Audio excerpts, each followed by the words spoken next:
Well, good afternoon, everyone. So good to see so many of you joining us for our Columbus Chamber Huddle. My name is Kelly Fuller. I'm the Vice President of Talent and Workforce Development here at the Columbus Chamber. And the purpose of these huddles that we have quarterly is really twofold. It's to provide an additional service to you as our chamber members, and also to follow up a conversation that we started back on June 16th at our quarterly experience series. In this case, we were talking about the importance of benefits and how that's kind of moved even more to the forefront for incumbent workers as well as job seekers. And we brought in a panel to really talk about what could we all be doing differently, or what should we be aware of when it comes to what people are looking for.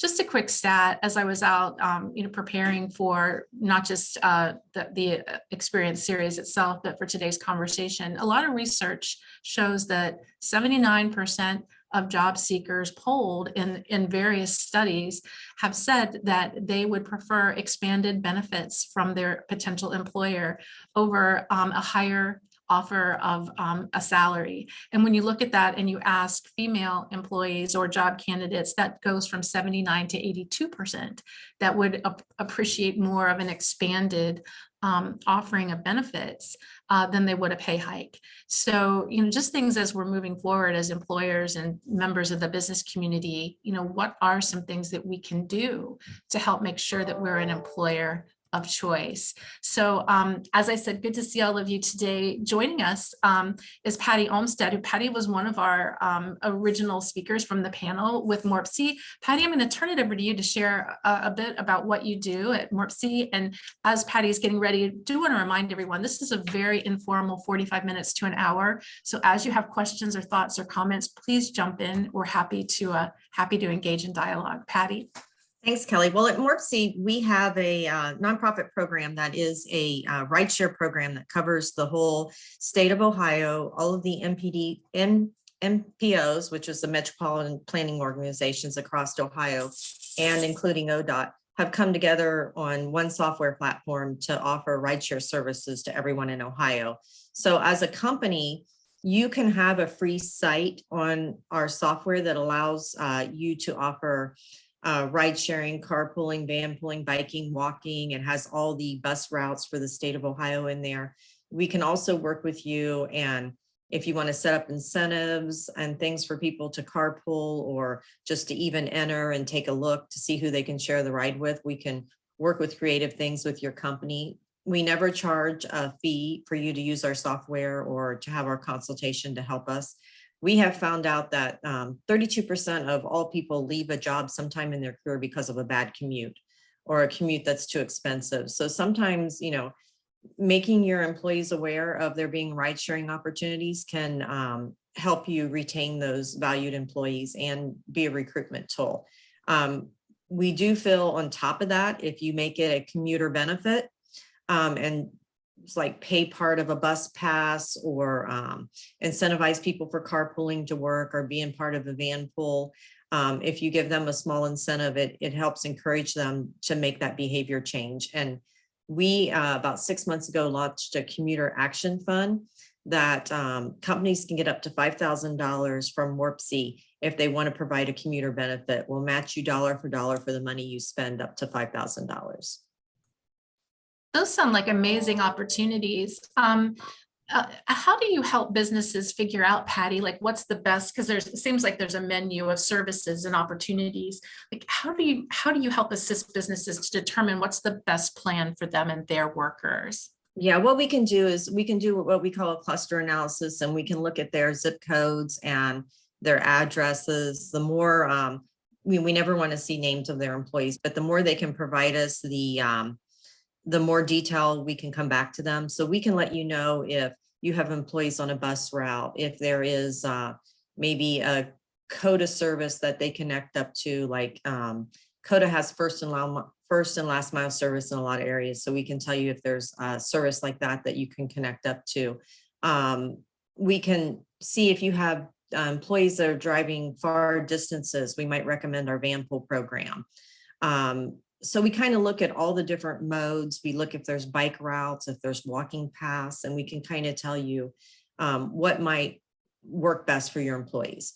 For one, not everybody is going to share the ride. You'll never get 100% of your company. We find the average of a company that's really promoting it will get 20 to 25% to participate in a program, which is really good. And lots of times that'll be the people that are either on a bus route or people that have really far distances that it's really, cutting into their income, traveling every week to work. So we can look at that, if a company says, well, I'm going to buy bus passes for all my employees and we're going to let them have them for free. That sounds great. But if you're not on a bus route or the majority of your people are on a second shift that doesn't have a bus route on that shift, the benefit has to line up with the way you do business. So that's what we really try to zero in what would work for you. Are there certain areas around the city? I know you cover a large area. How big is actually your service area? So I know in the name it's Mid-Ohio Regional Planning, but how far out do you go? We carry 15 counties. So we're out as far as Springfield, Licking, Hocking. Our 15 counties can be found on our website at morpc.goohio.com. So we have a large reach, and it's if you work anywhere in our 15 counties, you qualify for our program. So if we have employers that bring in a lot of employees from Dayton, Ohio, that's not one of our counties, but they're commuting into our counties. So that makes them eligible for our services. I know at the event back on June 16th, I think you even referenced a company that's like moving people between Columbus and Newark to get, to their place of employment. Yeah, that's one of our recent success stories. And there's actually on our MORPC Go Ohio hub, there's actually a testimonial where the HR director said, let me do a testimonial because everybody needs to know about this and not enough people do. But he actually is using our van pool program, and he was able to fill up his second shift by taking people from Columbus, Ohio to Newark every day. People that wouldn't consider traveling that far to work, once they could get into van pool, they considered it. And with his pilot using our commute action funds, he was able to give that pilot a good try, and it was only costing him about $600 a month to bring 15 employees to work. So it was a really great opportunity for him to say, now, if I try this, will these people stay? Will I retain them? And he ended up finding out that it worked. He did retain his employees. I love what you said at the event, that it's a game changer. That particular business was able to stand up a second shift because of that ride solution. Patty, as we're I'm going to be chatting with some of our other panelists here in a second too. Are there things that you could put into the chat or ways that you can let folks on the call know how they could access more information about these programs? Sure can. I'll put in a couple websites. The website I'm going to put in right now will allow them to access all of our resources on this website. I love doing these events because every time I do, I learn more and more about the richness of the community where we live here in Central Ohio. Thank you for that, Patty. Dr. Allen, I want to move to you. Again, for those who may not know, Dr. Allen is with Western Governors University. Welcome. Do you mind sharing just a little bit about you for folks who maybe weren't there on June 16th? Well, good afternoon, and thank you, Kelly. As Kelly stated, I'm K.L. Allen, Chancellor, WGU Ohio, been in higher ed for close to 20 years. Just a big believer in giving individuals a sense of belonging. I look at higher ed a little differently from the aspect of we truly have to educate our students, but we have to be involved of giving everyone a sense of belonging internally as well as externally. And so again, just excited to be back today for this quote unquote fireside chat here. And I'm just looking forward to hopefully providing some valuable, insightful information. Yeah, thank you. I want to let you know that I did go back and I watched the replay because, sometimes when you're moderating, you don't get to always really dive in and hear everything. So one of the things, Kale, that I really loved that you shared on the 16th, and I'd like you to maybe talk more about that now if you can, is when you have an incumbent worker, you have an employee, you're helping them, develop, you're investing in their education. One of the things that you said that really resonated is making sure that that employee / student knows how the education that they're getting is tied to their work and to the goals of the company. Can you share more about some of the lessons you've learned in that space? So great question, Kelly.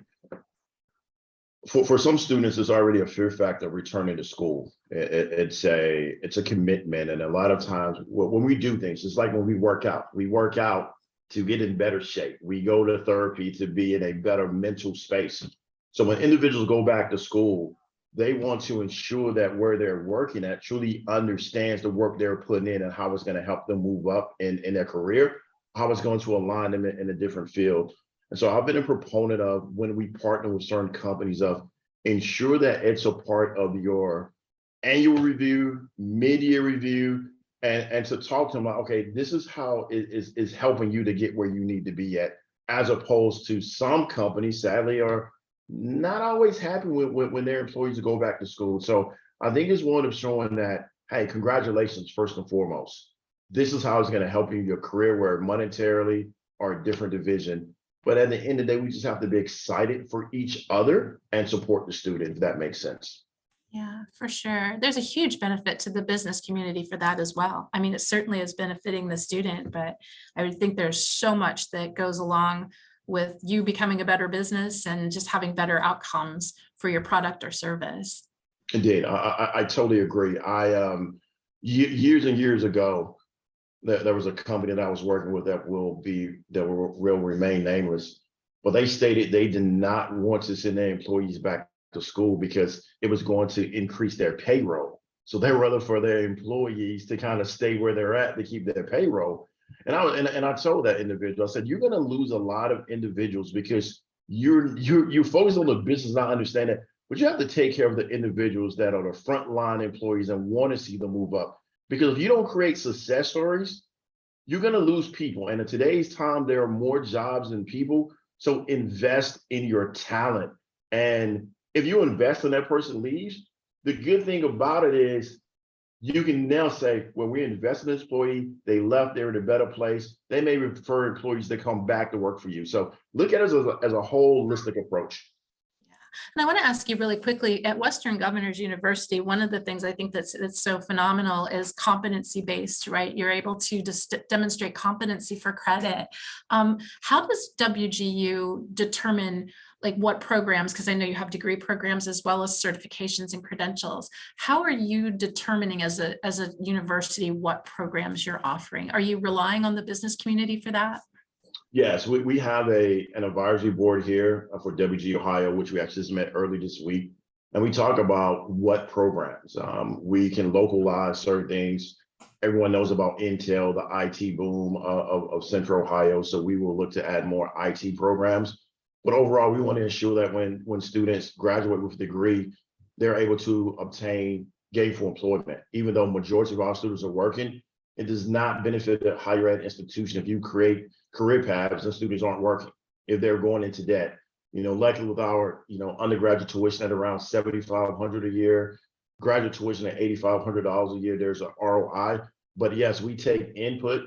And so there's input that anyone has on this call about degree programs. Feel free to reach out, and I'll put my email also in the chat as well.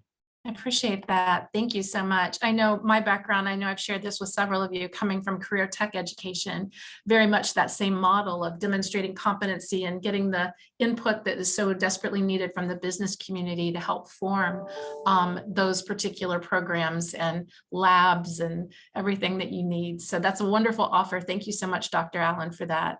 I appreciate that. I'm going to move over to David. David, it was also with us, David Patrick, at the Experience Series. And David is also an affinity partner, his organization here at the Columbus Chamber. David, if you would share a bit about the work that you're doing and the focus in mental health and wellness and the importance of the workplace. Fantastic. Again, David Patrick, I'm the partner in charge of business development for the company. We specialize in virtual healthcare with a focus on mental health. our mental health program that we provide to employer groups basically covers the employer or employee in their entire household. And that's a big part of what we do. A lot of problems and challenges occur in the workforce, obviously, but also in the home front. So we provide a very comprehensive staged care program for mental health. What's unique about our program is we have a membership fee per employee, again, covering the whole household, but that low cost is just a monthly fee, and there are no co-pays, no hidden costs, no surprises. So that creates a great ease of accessibility to mental health. Our stage programs for digital content, which is very active all the way through full psychiatry.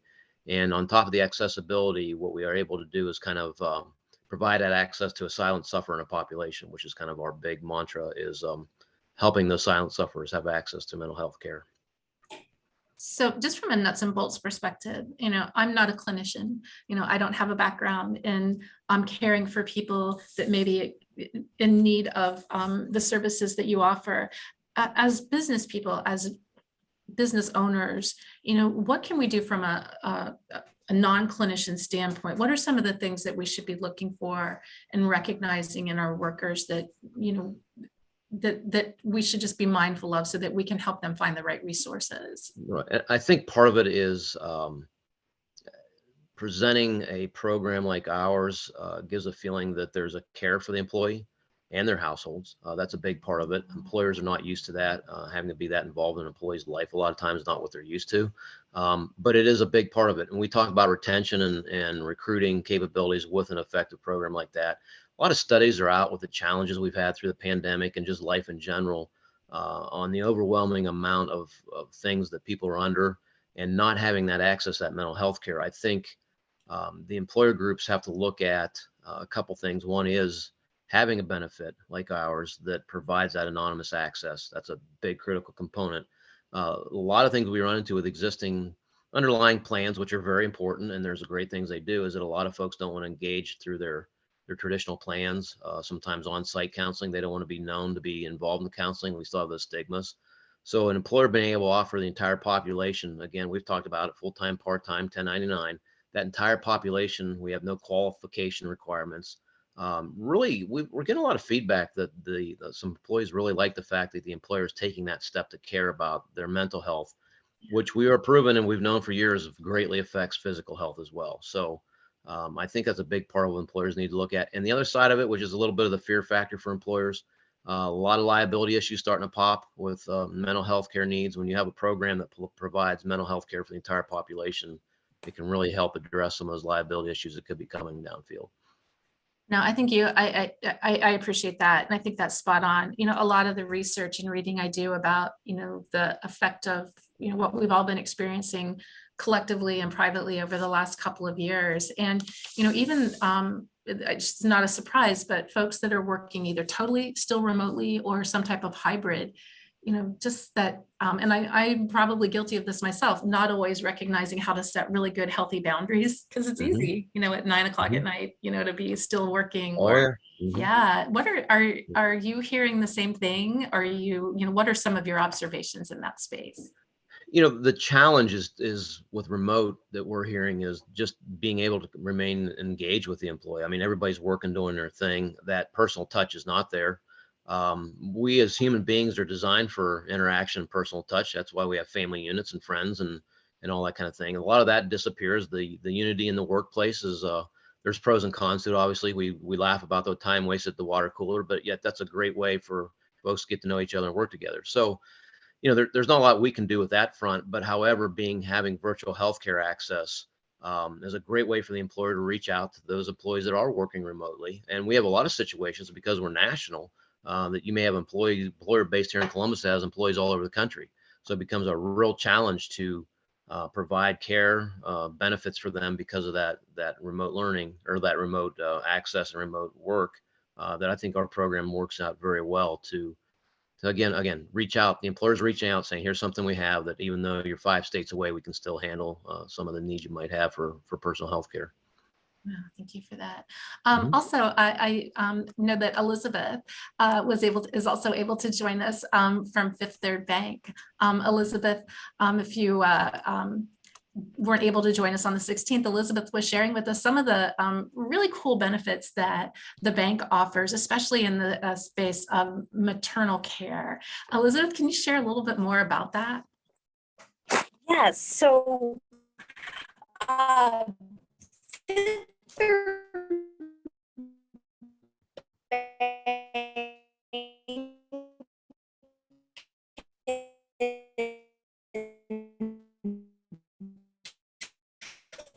in 2017, we launched a program called Maternity Concierge, and it's a talent, and we don't want them to feel like they have to choose between the program.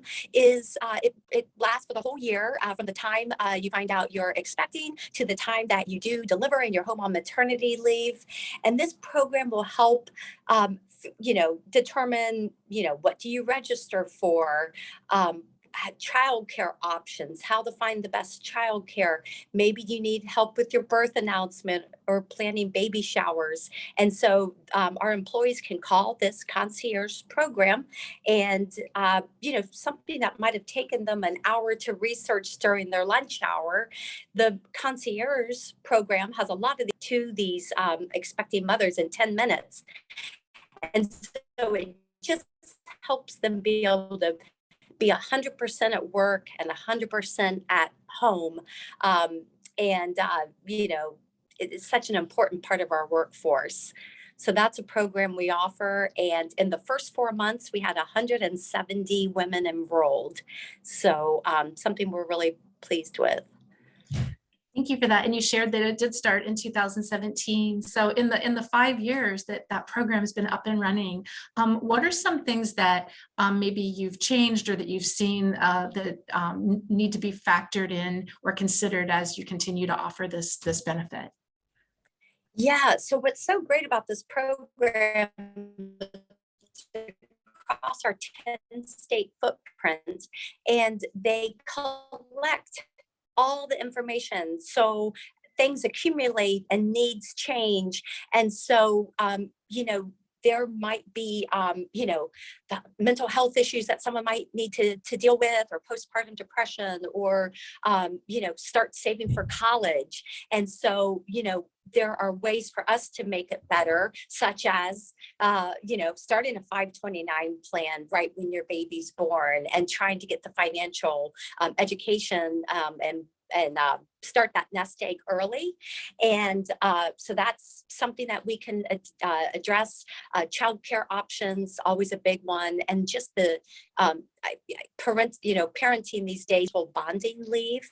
And so fathers now have a 4-week paternity leave as part of the program. So, over the years of, making sure we're keeping up with the trends and retaining employees, and giving fathers that opportunity as well to be home with their children, bonding.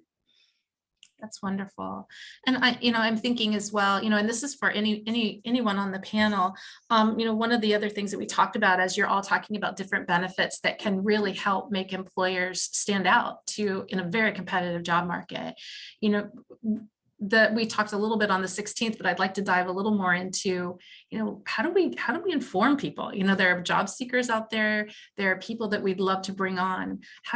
How do we not only bring in these benefits, but then when and how do we share, with the job seeking community, why we're a great place to work because of these benefits? I know, Patty, I'll start with you and then open it up to anyone, because I know you had some thoughts around that you shared on the 16th. Oh, you're on mute, Patty.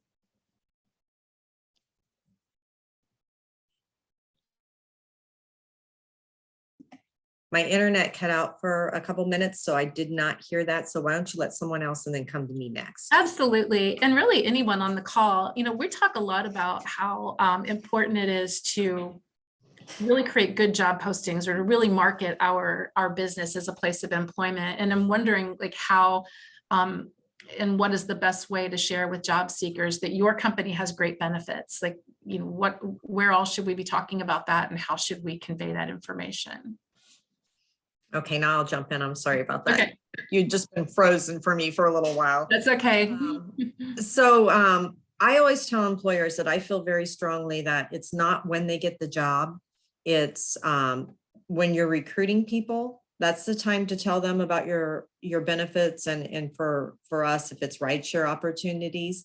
One thing I think employers really make a mistake is waiting until orientation day to tell them about rideshare opportunities, or if it's van pulling or what. By then, they've already decided they couldn't get away to get there. So they've already quit before they started, or they've went out and bought a junk car that they couldn't afford to begin with. And I'm stereotyping here, which I apologize for that.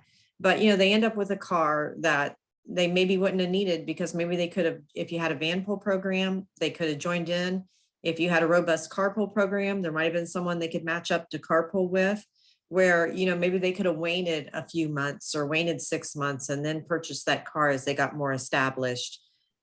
So I think if we can, once you get to work, they've figured it out. They either figured they can make it there or what. So we really need to get them a lot earlier and telling them about their options. Even if you're going to give them like a daycare option, or you're trying to recruit because you have a daycare option, let's talk about it when we're recruiting them, not their first day at work. Yeah, good point. Yeah, I'll just add, when we were in person, a panelist brought up a good point on ensuring that you maybe put the benefits at the very top of the job description. So I wanted to throw that out as a reminder. What we've been doing now is and it's ironic, I'm in the process of hiring someone, and I just did this morning, but we just asked, what benefits are important to you? And then we went and actually aligned, these are the benefits. So we just started offering Juneteenth off.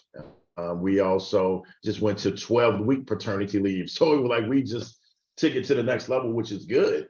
Yeah. But it's one of those things of continuously to have town hall meetings and sometimes those can be boring to some, but for some individuals, those benefits are it's a make and break. We can talk about salary, but it gets to a certain point in time that you can't pay a person to be happy. You have to have those benefits. Childcare assistance, as Patty stated, it's rideshare support.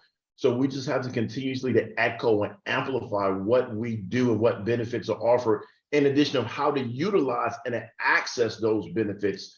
And I always talk about how to access, because being in the military, it took me a while to realize how to utilize certain benefits to pay for education. So it's a step of what they are, how to access, and also how to utilize them.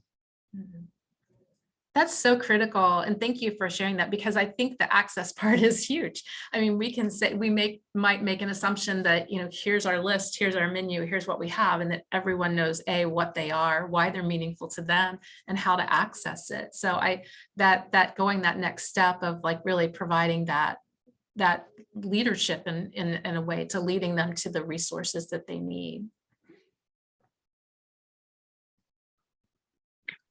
Kelly, this is Jeffrey. This was interesting, and here's something that has hit me throughout my career.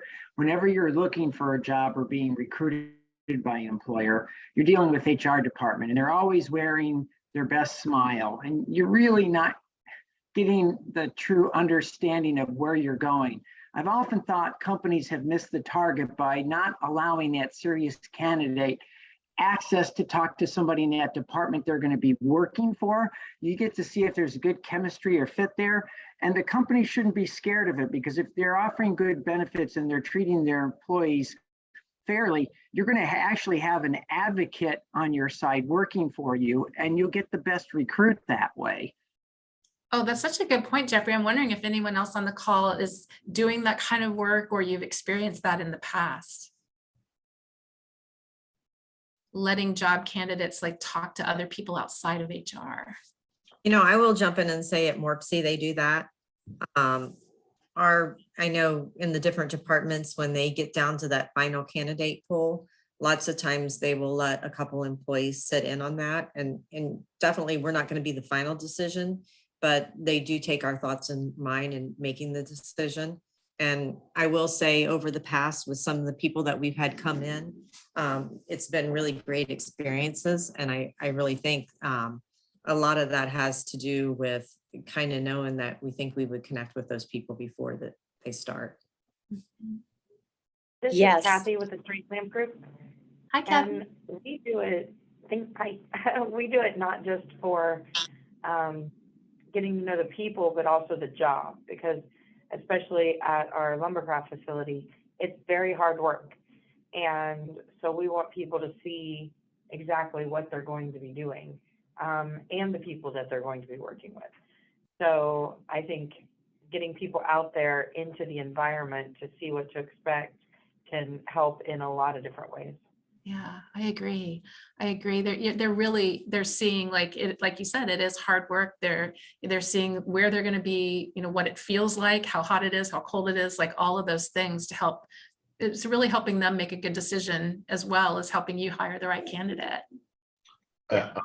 I'll add that when I came aboard, they allowed me to speak with 3 to 5 individuals to talk about the culture, because that was very important to me.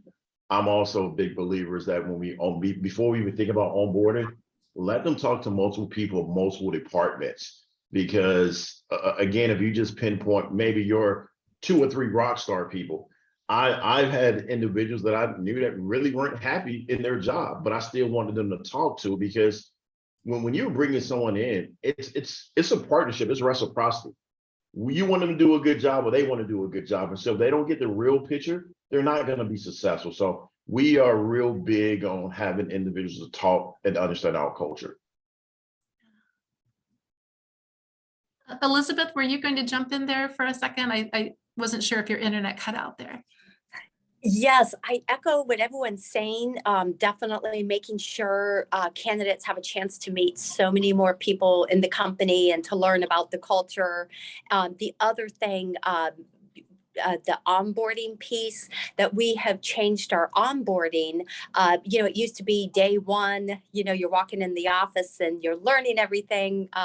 But we have changed the process where leading up to your first day of work, you are doing different videos and programs at home, and even getting your badge photo taken, doing so many things ahead of time. So when you do come in the door on day one, you have a lot of the training and you've gotten a chance to navigate some things ahead of time. So that's a process that started several years ago that's working well.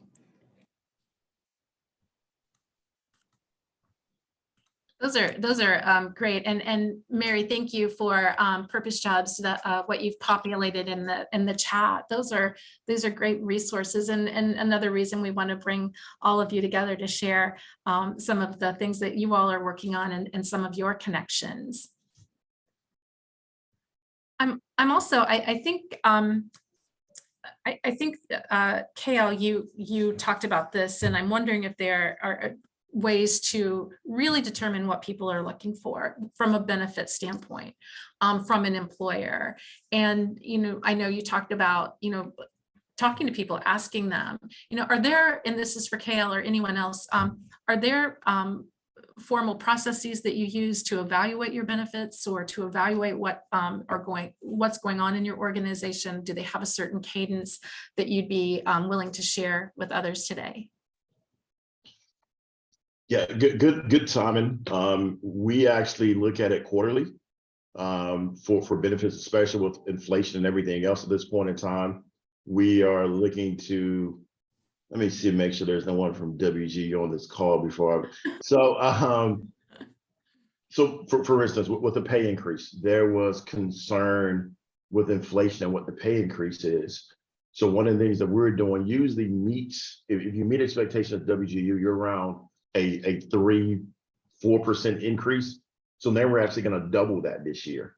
So if you meet, you're going to go look at either 6% or an 8% salary increase, because that was some of the feedback that we were receiving. And it's also going to help us with retention. But we have a email that we can send to HR as well of any benefits we get from our team or any benefits that we recognize.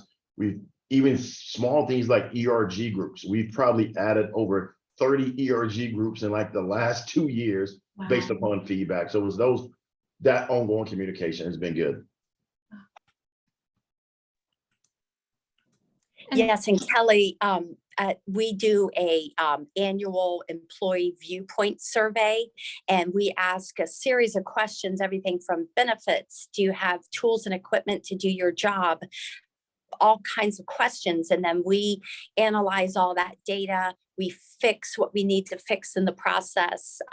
We take, if certain things aren't working well, what can we do to fix them? So benefits is part of that question on the survey, and then throughout the year we take all that information we learn on what's working well, what we need to improve, and it's a constant dialogue to make sure that we are addressing those issues. And sometimes something, maybe it's tools and equipment to do your job. Some things may have to linger for a couple years until they're fixed. But that employee viewpoint survey is just really valuable for us. And we have one coming up again, and it'll be great to, learn from that and what comes out of it. I'm curious for those who may have their business operations in different markets or even different parts of the country. When it comes to benefits, are you seeing employee input look different? Are different benefits different because of like a geographical difference, or are you also seeing differences, maybe different peer groups and life stages with employees?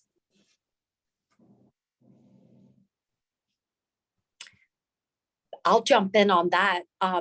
That's such a good question. And I think it's, some of the information I've learned about some of the trends that we're hearing from job seekers applying. Some of the items they ask most about is access to mental health and a focus on employee development. And then we're also hearing about, everyone's asking about the ability to work virtual. People do also ask about vacation matches. So those are some of the trends of incoming job seekers that we're hearing that they're interested in. That sounds about like the same research that I'm seeing as well, Elizabeth, with the different peer groups. We are at about 20 till, and I do want to give opportunity if you haven't had, we would like to ask a question or have a comment, to invite you to please jump in and do so. And while you're thinking, I'll go back to our panel. Oh, I'm sorry, Eric, you have a question, please. Yes, I wanted to ask the panel if you can, and recognizing I don't believe any of you are prophets or things of that nature. When you look out on the horizon into 2023, what do you think are some of the changes and challenges employers will face as it relates to benefits and things of that nature? Good question. We're seeing nationally some of the feedback we get from employers. Probably generational issues are popping up. The younger generation laugh about us old folks work hard so we can die. I mean, we hear that all the time. And the young folks are working hard so they can play. And that shorter work week is coming up a lot more that we hear from employers. That whole attitude of not being so committed to the workplace that they can't have home life and other life outside of the employer. And those employers are starting to really grasp that and embrace. They're an integral part of the life of that employee. But the old days that my grandparents, myself, we just worked like crazy and worked ourselves to the bone. Those days are disappearing quickly with that kind of 40 and under generation. And we hear that really consistently through a lot of the employer groups that we work with. I'll add to David what you said, and Eric, something we're doing research on it, and we're about to put out a white paper on it, is that succession planning aspect. As was growing up, it was like, oh man, I want to make sure I'm in leadership. I want to be here for the strategic aspect. And echo what David is saying, a lot of individuals now they want to be individual contributors. They do not want to move up because of that same stress. So we're trying to figure out how we're going to truly start preparing leaders or find leaders, because again, there is a sacrifice. I think also what David said, the flexibility piece. This last job posting that I put up, when I put up, it was a hybrid role. we didn't really receive a lot of applicants. Once we put up that it was 100% remote, that's when we started receiving all the applicants. So it's going to be from that team building aspect, the socialization aspect of how we now going to collaborate in a room, and technology going to keep up with us being able to engage online now. Boy. And something that we're looking at as the workforce ages is the succession planning. And so we do a lot of succession planning and talent reviews, but a trend going forward might be, instead of full-on retirement where you completely step out, that perhaps you go to a part-time position as you are hiring the incoming person. That will really work with, like a top producer role or a thought leadership role, but you have that time to hire the right person, train the person while you're still here. You're working part-time while you're also onboarding them and training them. And then it's kind of like testing retirement, what it's like. And you're almost stepping down before you step out. So I think that whole part-time onboarding, training the next person in that role is a neat opportunity. Great.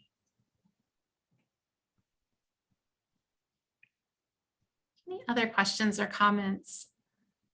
I did want to let you all know that in addition to the event on the 16th, this huddle today to reconvene our wonderful panel, we also have a 5-part thought leadership piece that will be coming out in the next couple of weeks. It will be sent obviously to our members through our email, our weekly email. If you're not, if you're not getting that now, please, please let us know. But look for this, where we're going to take the conversation from the 16th, from today, and really share more about the different companies and organizations that our panelists represent and some of their ideas and better practices.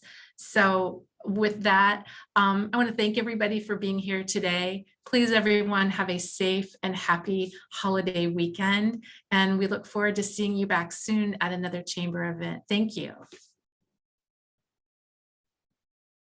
Take care and thank you. Thank you.